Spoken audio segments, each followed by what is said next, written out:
नमस्कार दोस्तों, मैं हूं धर्मवीर तीजा। मेरी खेती सच्ची खेती में आपका स्वागत है। दोस्तों, आज एक मेरे दोस्त का फ़ोन आया कि एक्सियल प्लस सेंकोर मैंने स्प्रे किया था, लेकिन कुछ मंडूसी मर गई है, कुछ बच गई है। अब क्या करूं? मैंने कहा पूछा भाई कितने दिन की क्रॉप होगी? कहता है जी 65-70 दिन की क्रॉप होगी है।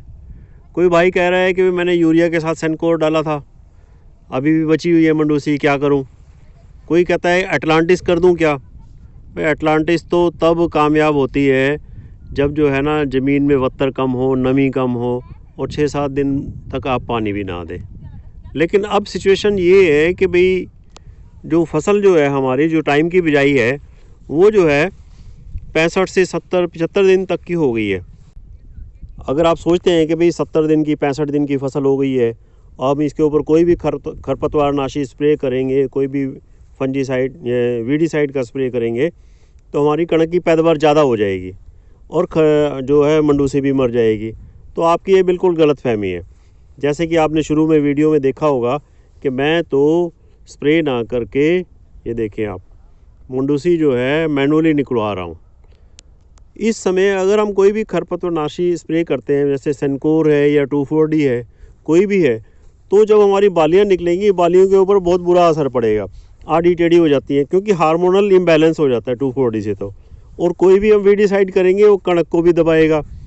जब इतनी बड़ी आपकी कणक हो गई है, ये देखिए, उस समय क्या होता है कि नाड़ी चढ़नी भी शुरू हो जाती है। तो इस समय जो है ना कोई भी स्प्रे करना बिल्कुल फ़ायदे में नहीं है। आपकी पैदावार भी कम होगी और जो मंडूसी जो है आप देखें, कम से कम इस समय अगर फसल बड़ी हो गई है तो मंडूसी भी तो बड़ी हो गई है। मैं तो ये मैनुअली निकलवा के बिल्कुल बाहर निकलवा रहा हूँ इसको। उससे ये होगा कि भाई कम से कम जो निकली है वो तो 100% रिजल्ट आया है और फसल जो है हरी भरी की हरी भरी रहेगी। को आज की डेट में कोई भी ऐसा वीडीसाइड नहीं है जिससे कि हम स्प्रे करें और वो जो है ना हमारी कणक को बिल्कुल असर ना पड़े। कणक भी दबेगी, पीली पड़ेगी, क्योंकि पहले भी स्प्रे किए थे उसमें भी दबी थी। तो अगर हम भरपूर पैदावार लेना चाहते हैं, मंडूसी से छुटकारा चाहते हैं, तो इसका एक ही इलाज नज़र आता है। मैं हर बार यही अपनी वीडियोज़ में कहता हूँ कि भाई इसको मैनुअली निकलवा लो। पहले साल तो हमें महसूस होएगा, कड़वा घूंट तो भरना ही पड़ेगा, आज या कल इस स्टेज पर आना ही आना पड़ेगा।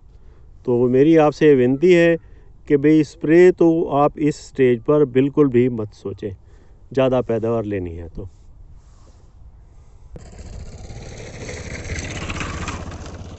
ये भी ज़रूर चुनवानी, क्योंकि ये बीज जो बनाएगा तो अगले साल फिर हमारे खेतों में आएगा। तो सड़क वाली मंडूसी को भी ज़रूर से ज़रूर, अगर हाथ से चुनवा रहे हैं तो इसको भी ज़रूर उखड़वाना है। मैं ये प्रैक्टिस जो है पिछले 5-7 साल से कर रहा हूँ। शुरू में 1-2 साल तो खर्चा ज़्यादा आता है, लेकिन फिर जैसे जैसे हमारे खेतों में सीड बैंक कम होता रहता है, बीज की मात्रा कम हो जाती है, अगले साल उगने के लिए बीज ही कम बचता है, तो फिर खर्चा कम हो जाता है। तो अब मेरा खर्चा जो है 1 या 1.5 लेबर प्रति एकड़ आ रहा है इस साल। बारिश करके मैं इसको पहले नहीं चुनवा सका, ये बड़ी हो गई है। वैसे इसको दूसरे पानी से पहले ही चुनवा लेना चाहिए, ताकि ये छोटी है तो खर्चा कम आता है। तो दोस्तों, आपको अगर मेरी ये वीडियो पसंद आई है तो पसंद करो, लाइक करो, अपने दोस्तों में शेयर करो, सब्सक्राइब करो। चैनल का हौसला बढ़ता है, मेरा हौसला बढ़ता है, एक सपोर्ट मिलती है। इसी के साथ ही थैंक यू।